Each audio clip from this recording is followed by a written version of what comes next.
Let's now look at the endocrine pancreas. When we refer to the endocrine pancreas, we're referring to that portion of the pancreas that secretes hormones. We'll discuss later this semester components of the exocrine pancreas, which are substances that are secreted from the pancreas directly into the gastrointestinal tract. The main cluster of cells that make up the endocrine pancreas are called the islets of Langerhans. These consist of two primary cells, one of which are the beta cells which secrete insulin, and the others the alpha cells which secrete glucagon. There are also delta cells in the islets, however we will not be covering those in this course. Let's first look at the beta cells which secrete insulin. Insulin is an anabolic hormone. By this we mean that it promotes building things up. It drives tissue growth and energy storage. The primary metabolic target tissues of insulin include the skeletal muscle, the liver, and adipose tissue. Let's look first at insulin's impact on skeletal muscle. So here we show insulin and an insulin receptor, and when insulin binds to that receptor, it's going to set off a series of signal pathways. One of those pathways in skeletal muscle will be to result in the translocation of GLUT4 transporters to the surface of the cell membrane. GLUT4 transporters are necessary for the transport of glucose into skeletal muscle. Additionally, skeletal muscle can respond to exercise, which will also activate this translocation process, but the primary mechanism by which glucose gets into skeletal muscle is through its insulin activity. Additionally, insulin will also set off a signal pathway which will promote glycogenesis, which is the formation of glycogen. Glycogen is being formed because of the extra glucose that's being brought into the skeletal muscle. In the postprandial state, which means after we have eaten, when glucose is abundant, insulin promotes the use of glucose for energy within skeletal muscle. In the liver, insulin has different effects. Unlike skeletal muscle, the liver is not insulin dependent with regards to taking up glucose. It has a different set of glucose transporters called GLUT2, and these will bring glucose into the liver whether or not insulin is present or not. The effects of insulin in the liver are, once the glucose is present, it then can do some things which will act on this glucose. The binding of the insulin receptor in the liver promotes glycogenesis, which will be taking this glucose and storing it away as glycogen. Another signaling pathway with insulin stimulates in the liver is that of promoting de novo lipogenesis. De novo lipogenesis is the formation of triglycerides from glucose. So as the liver is taking up glucose, some of this glucose will be used to form triglycerides. This process typically is most important once the glycogen storage capacity of the liver has been reached. Many of these triglycerides that are formed by de novo lipogenesis will be packaged into VLDL and then used to transport to different parts of the body. Insulin also has the effect of inhibiting glycogenolysis, which is the breakdown of glycogen. It also will be inhibiting gluconeogenesis, which is the creation of glucose from non-carbohydrate substrates. In the adipose tissue, insulin primarily directs energy storage and the inhibition of lipolysis. So here we have our insulin receptor, and when insulin binds, it's once again going to set off a set of signaling pathways. Just like we saw in skeletal muscle, this includes the translocation of GLUT4 transporters to the membrane, which then allows the adipose tissue to take up glucose. Also in the adipose tissue, it's going to stimulate de novo lipogenesis. So with this glucose that's being brought into the adipose tissue, this is going to be stored in the form of triglycerides. So the adipose tissue will increase its de novo lipogenesis with this newly acquired glucose. Additionally, there's an enzyme present on the adipose tissues called lipoprotein lipase. This enzyme helps to transport free fatty acids from lipoproteins. Here we show a chylomicron. This could also be VLDL. And it helps to transport free fatty acids from these lipoproteins into the adipose tissue. The binding of insulin to its insulin receptor on adipose tissue increases the activity of this lipoprotein lipase, helping us increase triglyceride storage. An important effect of insulin on adipose tissue is also its action on hormone-sensitive lipase. Hormone-sensitive lipase actions work to break down fat or perform what we call lipolysis. Insulin is a strong inhibitor of this hormone-sensitive lipase. Now, if we look beyond simply the metabolic effects of insulin with regards to the skeletal muscle, liver, and adipose, we'll also see that insulin has actions on the brain. Now, the brain is insulin independent with regards to its glucose uptake. It uses different glucose transporters. I've listed here GLUT1 and GLUT3. The impact of insulin on the brain is that it acts on the hypothalamus to suppress the appetite. It also has impact on the endothelium, the cells that line our blood vessels. And here, insulin increases endothelial nitric oxide synthase, which increases nitric oxide production. This results in vasodilation. In regards to insulin, this is a mechanism that by vasodilating, we can provide more blood flow to tissues, which then allows those tissues to take up glucose more efficiently. So in summary, looking at the integrated effects of insulin on our three main tissue types, in skeletal muscle, we see that insulin increases glucose uptake, it increases the storage of glucose in the form of glycogen, and it directs the skeletal muscle to primarily use glucose for energy during the time when glucose is abundant. In adipose tissue, it increases glucose uptake here as well, and also promotes the storage of this glucose as triglycerides.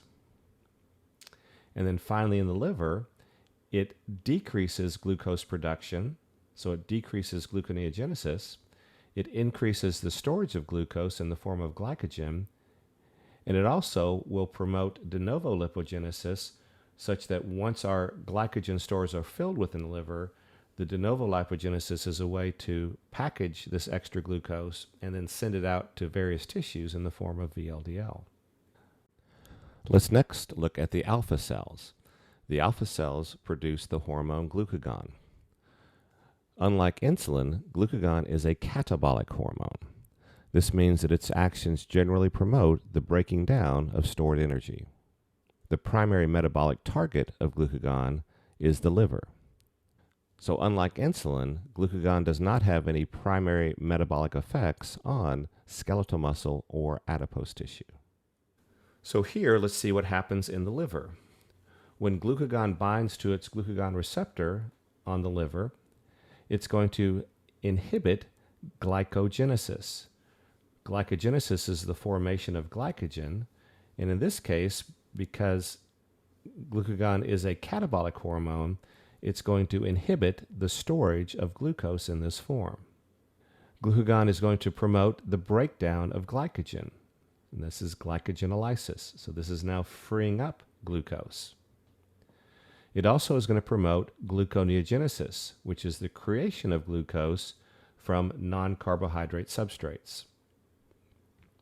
So as we break down glycogen and also produce new glucose from non-carbohydrate substrates, this is going to result in an increase in glucose formation or production within the hepatocytes.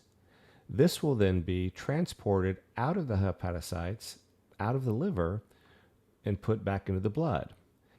This movement occurs through the use of GLUT2 transporters. So these are facilitated transporters that can move glucose in either direction. The direction that it moves the glucose is dependent upon the concentration gradient. Because we are getting rid of glucose from the hepatocytes, we do not have an abundance of glucose present to store away.